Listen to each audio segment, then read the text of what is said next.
جس کو زندگی کی سمجھ آ گئی، جس کو موت کی حقیقت کی سمجھ آ گئی، بالآخر اسے آخرت کا فیض مل سکتا ہے۔ قرآن مجید فرقان حمید نے کہا کنتم امواتن، اے انسان، اے بنی نوع انسان، تم پہلے مردہ تھے۔ توجہ ہے نا آپ کی؟ ماشاءاللہ ماشاءاللہ۔ تم پہلے مردہ تھے، فَأَحْيَاكُمْ، پھر ہم نے تمہیں زندگی عطا فرمائی، ثُمَّ يُمِيتُكُمْ، پھر تمہیں مردہ کر دیا جائے گا، موت آ جائے گی، ثُمَّ يُحْيِيكُمْ، پھر تمہیں حیات ملے گی، پھر تمہیں زندہ کر دیا جائے گا، ثُمَّ إِلَيْهِ تُرْجَعُونَ، اس زندگی کے بعد پھر موت کی طرف اشارہ نہیں ہے، موت کیا دروازہ نہیں ہے۔ فرمایا اس زندگی کے بعد ثم الیہ ترجعون، تم اس کی طرف لوٹ کر چلے جاؤ گے۔ حضرات گرامی کے ادب، اس کی وضاحت حضور سید شیخ الاسلام استاد المکرم حضرت علامہ ڈاکٹر محمد طاہر القادری دامت برکاتہ القدسیہ، آپ کی اگر کتب کو، آپ کے خطابات کو سنے تو ایک بات اعظم من الشمس ہو جاتی ہے۔ آپ فرماتے ہیں کہ اس آیت مبارکہ سے پتہ چلا کہ انسان کو دو موتیں اور دو زندگیاں ملی۔ بولیے گا کتنی موتیں؟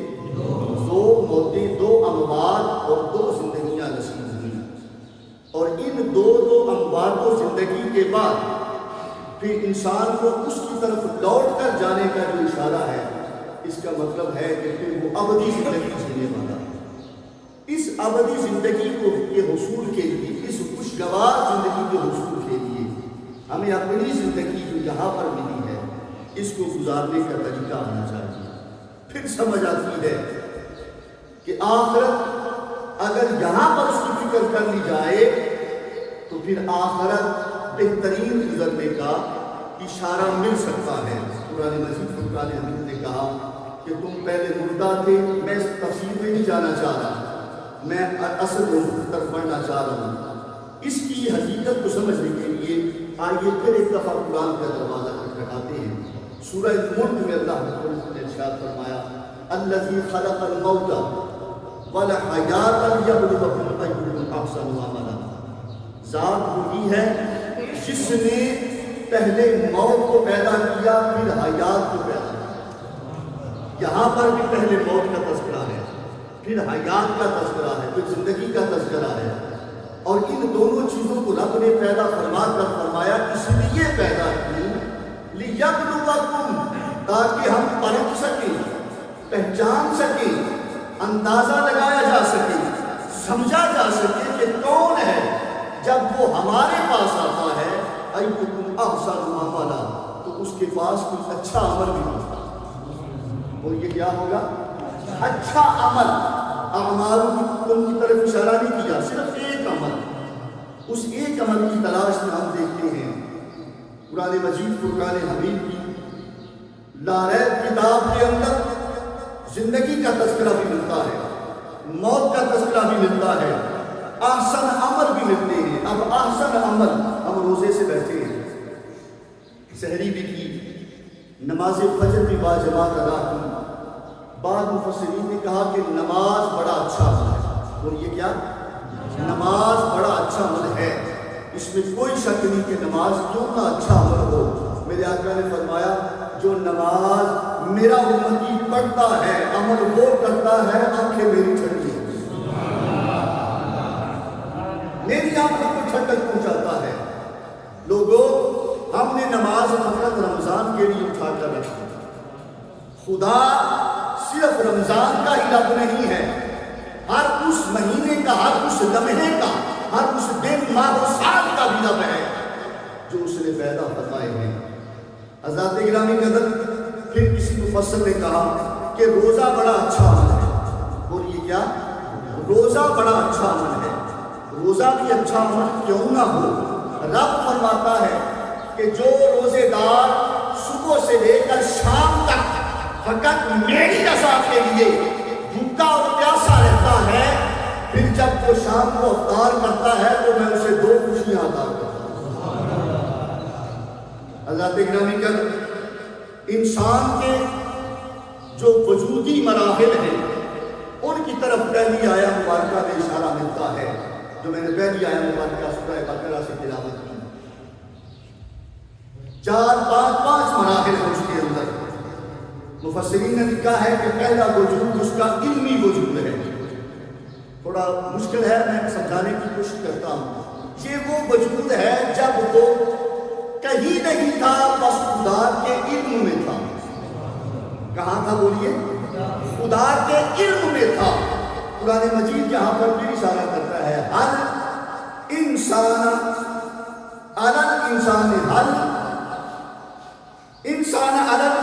ہین من الدہر لم شیئا مذکورا۔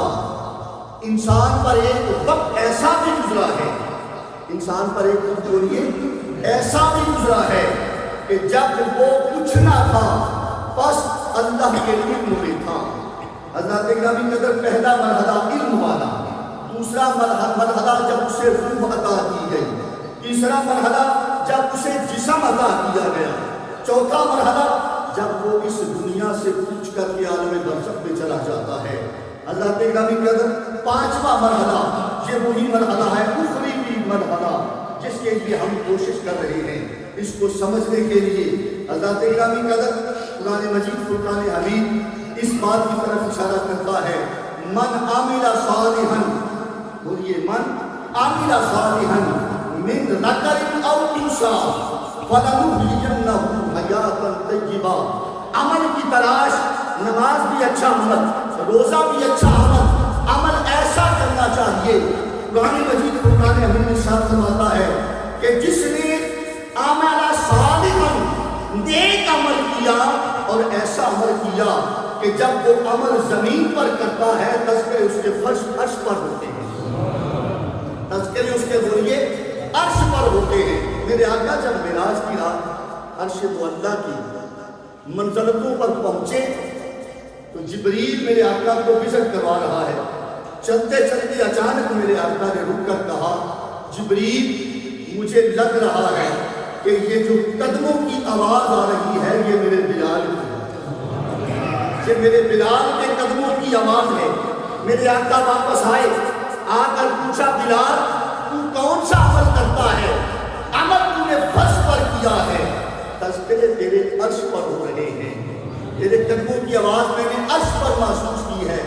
وہ عرض کرتے ہیں، یا رسول اللہ صلی اللہ علیہ وسلم، عمل میں کوئی خاص نہیں کرتا، بس جب بھی وضو کا ارادہ کرتا ہوں، نماز کا ارادہ کرتا ہوں تو وضو کر کے میں 2 نفل ادا کرتا ہوں۔ ان نفلوں کی یہ فیضان ہے کہ رب نے آپ کو آواز میرے قدموں کی عرشوں پر سنائی ہے۔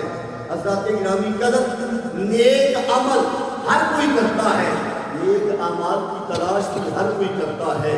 تو دوسری آیا مبارکہ اس پر اشارہ کر رہی ہے کہ کون ہے جب وہ میرے پاس آئے تو اچھا عمل لے کر آئے، نماز بھی اچھا عمل، روزہ بھی اچھا عمل، نفل بھی اچھے عمل۔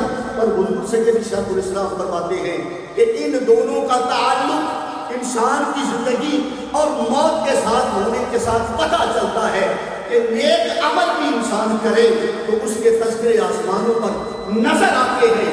اور آپ فرماتے ہیں کہ لوگوں، نیک عمل وہی ہے جس میں بندے کو مصطفیٰ کی پہچان نصیب ہو جائے۔ اور یہ کیا نصیب ہو جائے؟ مصطفیٰ کی پہچان نصیب ہو جائے۔ حضرات گرامی قدر، تاجدار کائنات صلی اللہ علیہ وآلہ وسلم کی پہچان جس کو نصیب ہو گئی، اس کے اعمال اس دنیا میں بھی قابل قبول ہیں، قبر کے اندر بھی ان اعمال کا صدقہ اسے محبت مصطفیٰ اور پہچان مصطفیٰ نصیب ہوگی۔ حضرات گرامی قدر، تاجدار کائنات صلی اللہ علیہ وآلہ وسلم کی محبت کا صدقہ میں اگلی بات جو کرنے جا رہا ہوں، اس میں ہم نے دیکھا کہ وجود بشری ایک عرصہ ایسا ہے جس کا تذکرہ مفسرین نے کچھ اس انداز سے کیا ہے کہ انسان کو اللہ تعالیٰ نے جس طریقے سے پیدا فرمایا ہے، امام غزالی رحمۃ اللہ تعالیٰ نے آپ بہت بڑے کیمیا دان تھے.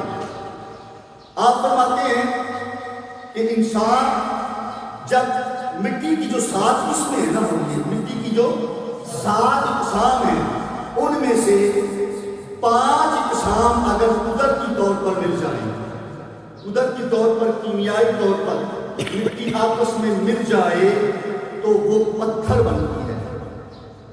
اب انسان کی بناوٹ کو دیکھ کر ہم فکر آخرت کی طرف بڑھنا چاہ رہے ہیں.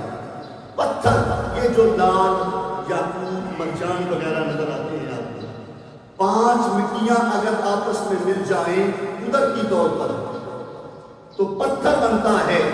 اور اگر 4 مٹیاں آپس میں مل جائیں، بولیے 4 مٹی مل جائیں تو لوہا بنتا ہے. اور اگر 6 مٹی کی اقسام آپس میں مل جائیں تو چاندی بنتی ہے. اور 7 کی 7 مٹیاں اگر مل جائیں تو بولیے سونا بنتا ہے. کیا بنتا ہے؟ سونا بنتا ہے. اب قرآن مجید فرقان حمید کی طرف بڑھیے.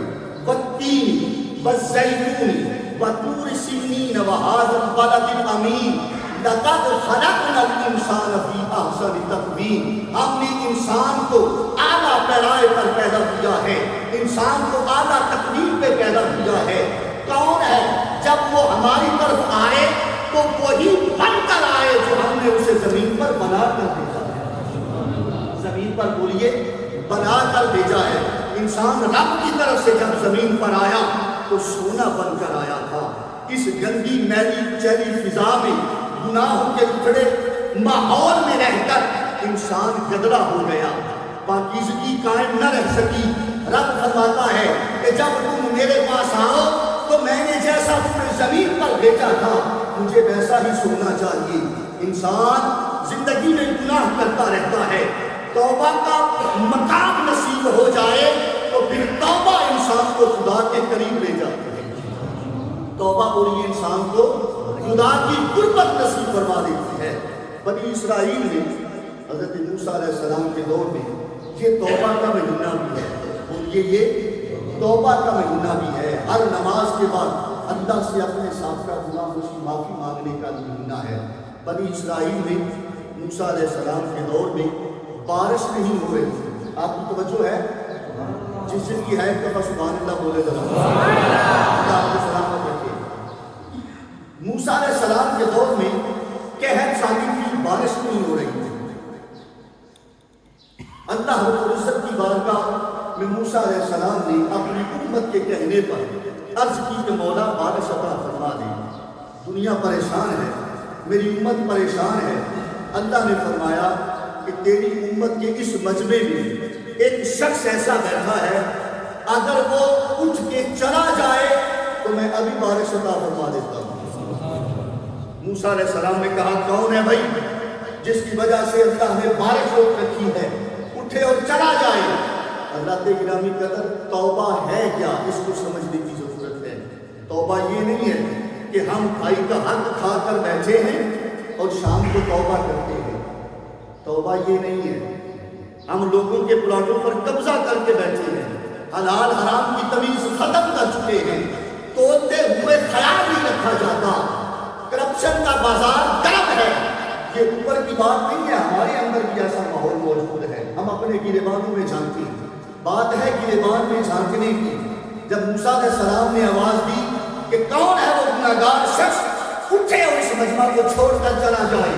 اللہ کے گرامی قدر اس شخص نے دل ہی دل میں سوچا مولا آج اگر پردہ رکھ لے تو زندگی میں گناہ دوبارہ نہیں کروں. اندر ہی اندر اس نے توبہ کی، خود کو پریشان دیکھا، پشیمان دیکھا. اس کی بارگاہ میں رو کر گڑ گڑا کر مولا سے عرض کی مولا میں گناہ نہیں کروں گا، آج میرے پردے رکھ لے. حضرات گرامی قدر اس نے توبہ کی، پتہ کسی کو نہیں چلا. اچانک آسمانوں سے چھما چھم بارش برسنا شروع ہوا. موسیٰ علیہ السلام حیران رہ گئے، مولا تم نے ابھی کہا کہ وہ شخص نکل کر جائے گا تو بارش ہوگی. کوئی نکل کر گیا بھی نہیں، کوئی اٹھ کر گیا بھی نہیں، اور تیری بارش روا ہو گئی. تاجدار کائنات صلی اللہ علیہ وسلم کی امتیوں، حضور سے محبت کے حصول کے لیے بیٹھنے والوں، اللہ کی طرف سے آواز آئی، موسیٰ اس نے میری بارگاہ سے توبہ کر لی ہے، پہلے میرا دشمن تھا اب میرا یار بن گیا، اور یاروں کا صدقہ میں ادا کرتا ہوں۔ حضرت گرامی قدر موسیٰ علیہ السلام نے اگلا سوال کیا، یا اللہ چلے پہلے تو پردہ تھا، اب تو وہ بخشا گیا ہے، توجہ ہے، اب تو وہ بخشا گیا ہے، اب تو اس پر گناہ کا داغ بھی نہیں ہے، اب اس کی زیارت ہی کروا دے۔ رب نے فرمایا موسیٰ جب وہ میرا نہیں تھا، جب وہ میرا نہیں تھا میں نے اس وقت اس کے پردے رکھے تھے، اب تو وہ میرا بن گیا۔ لوگوں اس بات سے ایک اور نقطہ سمجھ میں آتا ہے، ہم ایک بات کرتے ہیں بڑے چھاتی ٹھوک کر، چھاتی پر ہاتھ مار کر کہتے ہیں میں کسی سے نہیں ڈرتا، میں جو بات کرتا ہوں سچ کرتا ہوں اور منہ پر کرتا ہوں۔ لوگوں منہ پر دوسرے کے متعلق سچ بولنا اچھی بات ہے، لیکن اس سے بھی بڑا سچ اپنے متعلق بولنا ہے، اس سے بھی بڑا سچ اپنے متعلق بولنے کی ہمت پیدا کریں۔ میرے اندر یہ عیب ہے، میرے اندر یہ عیب ہے۔ جب آپ اپنی طرف انگلی کریں گے تو اپنی اصلاح اور اپنا احتساب کرنے کا موقع ملے گا۔ جب ہم دوسرے کی طرف انگلی کرتے ہیں تو رب ناراض ہوتا ہے، وہ کہتا ہے میں نے پردے ڈال رکھے ہیں تو رب چھوڑ ڈال رہا ہے۔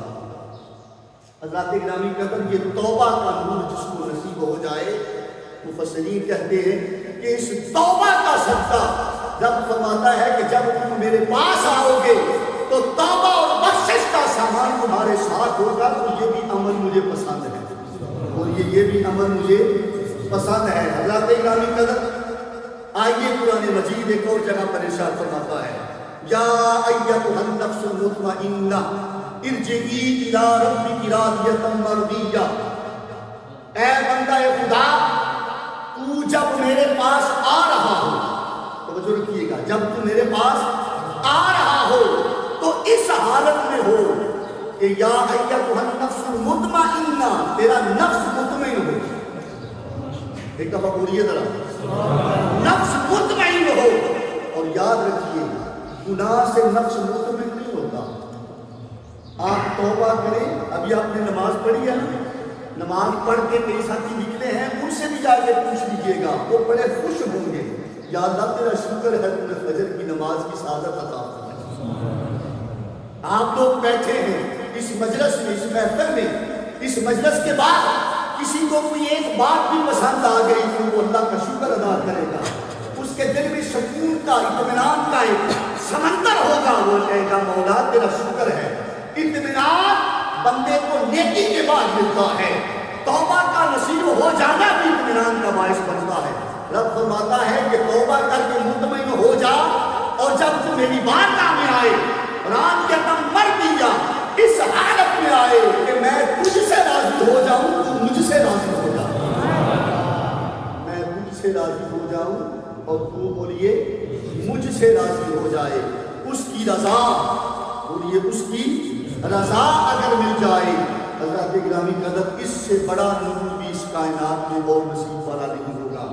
تاجدار کائنات صلی اللہ علیہ وآلہ وسلم، میرے آقا نے فرمایا پہلی سیڑھی پر جب آپ نے قدم رکھا، حدیث پاک ہے، سیاستہ کی حدیث ہے، میرے آقا خطاب کے لیے تشریف لائے، پہلی سیڑھی پر قدم رکھا تو فرمایا آمین، آپ بھی بولیے ذرا آمین۔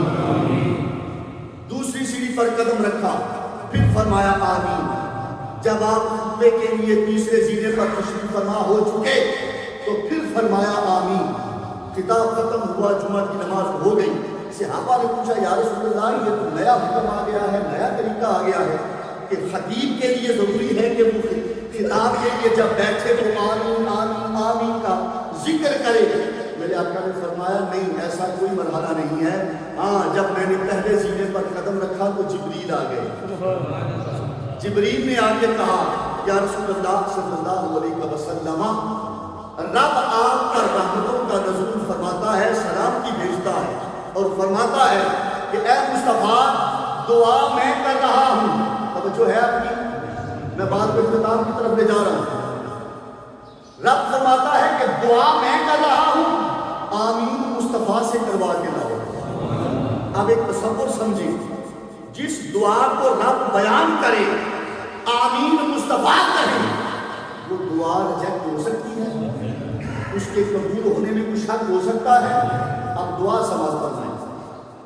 تاجدار کائنات صلی اللہ علیہ وسلم نے ارشاد فرمایا کہ جب جبریل پیغام لے کر آیا تو اس نے کہا کہ رب فرماتا ہے کہ اے مصطفیٰ، نار اس کی گرد آلود ہو جائے، وہ شخص ہلاک ہو جائے، توجہ رکھیے گا، جس کی زندگی میں رمضان آ جاتا ہے،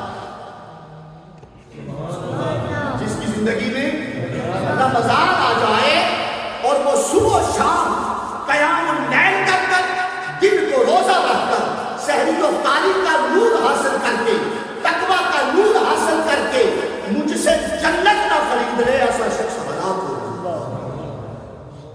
دوسری سیڑھی پر قدم رکھا تو جبریل نے پھر عرض کی، یا رسول اللہ صلی اللہ علیہ وسلم، رب فرماتا ہے کہ وہ شخص بھی ہلاک ہو جائے جس کے والدین یا دونوں میں سے کوئی ایک اس کو اس کی زندگی میں مل جائیں اور وہ ان کی خدمت کر کے، ان کی بولیے خدمت کر کے مجھ سے جنت کا سودا نہ کرتے، ایسا شخص بھی ہلاک ہو جائے۔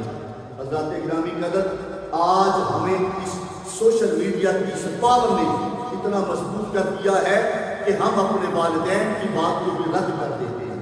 وہ ابا جی تو ہم کی پتا ہوگا ہوں نواں دور آ گیا، یہ دور دیکھنے سے پہلے ہمیں عقل و فہم کی ان منزلوں کو طے کرنا ہوگا جو رب کے رسول صلی اللہ علیہ وآلہ وسلم نے ارشاد فرمائی کہ تمہارے والدین ایک کے قدموں میں جنت رکھ دی ہے، ایک کے قدموں میں جنت رکھ دی ہے اور ایک کو جنت کا درمیانی دروازہ بنا دیا۔ ان دونوں کی رضا، اور میرے آقا نے فرمایا کہ والد کی رضا میں خدا کی رضا شامل ہے۔ جس نے والد کو راضی کر لیا، بولیے اس نے خدا کو راضی کر لیا۔ اور تیسری بات، جب میرے آقا بیٹھ گئے تو پھر آمین فرمایا۔ حضرت گرامی قدر جبریل عرض کرتے ہیں، یا رسول اللہ صلی اللہ علیہ وسلم، ہلاک ہو جائے وہ شخص بھی جس کے سامنے اے مصطفیٰ تیرا نام لیا جائے، تیرا نام لیا جائے اور وہ تجھ پر درود و سلام نہ پڑے، بولیے اور وہ تجھ پر درود و سلام نہ پڑے۔ پتا چلا اس آخرت کی فکر میں یہ تینوں چیزیں بڑی سپورٹ کرتی ہیں، بندے کا رمضان نصیب ہو جانا اور اس میں اعمال کر کے رب کی رضا کا حصول کر لینا، یہ بھی فکر آخرت میں ایک بہت اچھا شخصانہ ہے، بہت اچھا زینہ ہے۔ لوگوں، اس فکر آخرت میں یہ رمضان ہمیں اتنی بڑی نعمت نصیب ہو گئی، اس کو غنیمت جانیے اور اس تصور کے ساتھ عبادات میں مشغول رہیے کہ مولا شاید اگلا رمضان ہمیں نصیب ہوگا کہ نہیں ہوگا۔ یہ تیرا کرم ہے، یہ تیرا فضل ہے کہ تم نے ہمیں رمضان عطا فرمایا۔ اور حضرات محترم، والدین کا ادب کر کے بھی جو شخص جنت حاصل نہ کر سکا اس کی آخرت بھی تباہ ٹھہرائی گئی، اور جو شخص مصطفیٰ پر درود و سلام نہ پڑھ سکا، مصطفیٰ پر درود و سلام جس کو نصیب نہ ہوا، اس سے بدبخت شخص اس کائنات میں نہیں ہے۔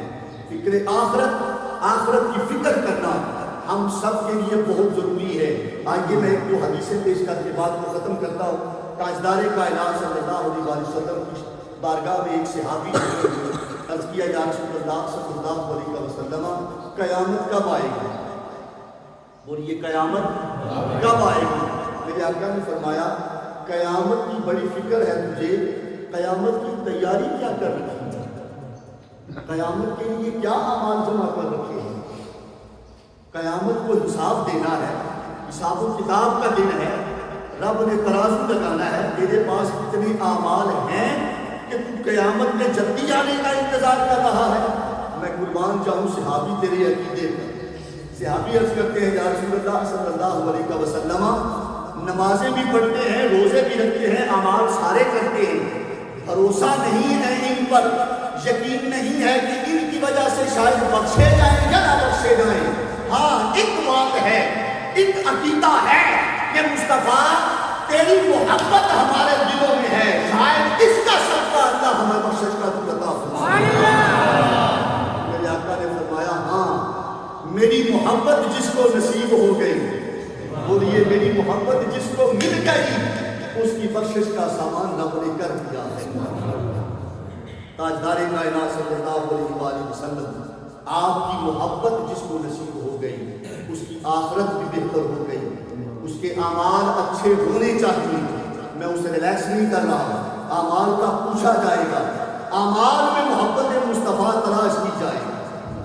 اب ایک میں نکتہ بیان کرنا چاہ رہا ہوں، آپ تھک تو نہیں گئے؟ یہ مجھے پتا ہے تھوڑا وقت ایسا ہوتا ہے کہ جب بندہ سحری کر کے نماز پڑھتا ہے تو تھوڑی دیر آرام کر کے تو سارا دن کام کاج بڑے اچھے طریقے سے ہو جاتے ہیں۔ بس میں گفتگو کو ختم کرنے کی طرف بڑھ رہا ہوں۔ تاجدار کائنات صلی اللہ علیہ وسلم کی بارگاہ میں ایک صحابی ہیں جن کا نام ربیہ ہے۔ میرے آقا بڑے محبت میں ہیں، بڑے خوش و خرم ماحول میں ہیں۔ میرے آقا نے فرمایا ربیہ آج مان کیا مانتا ہے؟ ربیہ عرض کرتے ہیں یا رسول اللہ صلی اللہ علیہ وسلم، اللہ اس کے رسول کا دیا وہ بڑا کچھ ہے، بس آپ دعا فرما دیا کریں۔ میرے آقا نے فرمایا نہیں، آج مان کیا مانتا ہے؟ میں قربان جاؤں صحابی پھر تیرے عقیدے پر۔ صحابی عرض کرتے ہیں یا رسول اللہ صلی اللہ علیہ وسلم، اس دنیا میں تو بڑا کچھ مل گیا، آپ کی صحبت بھی مل گئی، آپ کی میت بھی مل گئی، آپ کے صحابی ہونے کا درجہ بھی مل گیا۔ میں یہ چاہتا ہوں کہ کل قیامت کے بعد یا قیامت کے دن آپ ارفع والا منزلتوں پر ہوں گے، جنت کے سب سے اونچے مقام پر ہوں گے۔ میں رب سے دعا کرتا ہوں، مصطفیٰ آپ سے مانگتا ہوں کہ جس طرح یہ نسبت اور قربت مجھے دنیا میں عطا فرمائی ہے، قیامت اور جنت میں بھی مصطفیٰ کی میت عطا فرمائی۔ مصطفیٰ کی بولیے میت قربت عطا فرما دے۔ حضرت گرامی قدر تاجدار کائنات صلی اللہ علیہ وسلم کی نسبت، محبت اور عشق جس کو نصیب ہو گیا اس کی آخرت کی بہتر سے بہترین ہوتی چلی جائے گی۔ اللہ گرامی قدر آخری جملہ یہ سماعت ہمارے کل آپ انشاءاللہ العزیز بہت ہی خوبصورت خطاب سنیں گے۔ ہمارے عظیم فاضل منہاج القرآن حضرت علامہ عبداللہ عرب صاحب تشریف لا رہے ہیں، غالباً وہ خطاب فرمائیں گے۔ اور کل سیدہ فاطمہ الزہرا سلام اللہ علیہا آپ کا یوم وصال کا دن بھی ہے۔ اس حوالے سے صرف ایک ہی بات کر کے میں بات کو ختم کرنا چاہ رہا ہوں۔ فکر آخرت ہم اپنی کر رہے ہیں۔